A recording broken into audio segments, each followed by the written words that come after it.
अस्सलाम वालेकुम फ्रेंड्स, खुशामदीद कहते हैं आपको अपने यूट्यूब चैनल पर। मैं हूं आपका होस्ट एहसान अली और आप देख रहे हैं सऊदीया.com। फ्रेंड्स, सऊदी अरब की एक नई अपडेट के साथ मैं हाजिर हुआ हूं।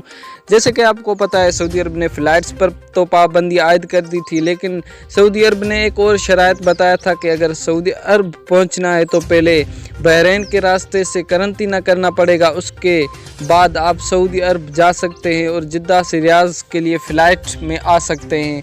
तो फ्रेंड्स, सऊदी अरब ने एक बड़ी अपडेट हमें बता दी है, तो मैं वो आपके साथ शेयर करना चाहता हूं कि क्या सऊदी अरब ने बहरीन के रास्ते पर भी पाबंदी आयद कर दी है। तो फ्रेंड्स, इस न्यूज़ के लिए अगर आप मेरे यूट्यूब चैनल पर नए प्यारे दोस्त हैं तो चैनल को सब्सक्राइब करने के साथ साथ बेल के आइकॉन पर प्रेस लाजम करें ताकि आपको ऐसी न्यूज़ अपडेट के लिए पता चल सके। तो फ्रेंड्स, सऊदी अरब ने जो बहरीन से रास्ता बताया था, उस पे जो लोग करंतना कर रहे थे उनमें बाकी एक दिन बचा था, तो सऊदी अरब ने जिद्दा से जो रियाज के लिए फ़्लाइट्स निकलती है उस पर पाबंदी आयद कर दी है। अब जो लोग करंतना कर रहे थे वो अब सोच रहे हैं क्या हम वहीं रुक जाएं या वापस अपने मुल्क आ जाएं। तो फ्रेंड्स, उन्होंने जो रियाल खर्च किए थे उनके वो रियाल ज़ाया होने वाले हैं। तो फ्रेंड्स, अभी वो इस सोच में हैं कि अभी क्या करें। सऊदी अरब ने तो जिद्दा की परवाज़ों पर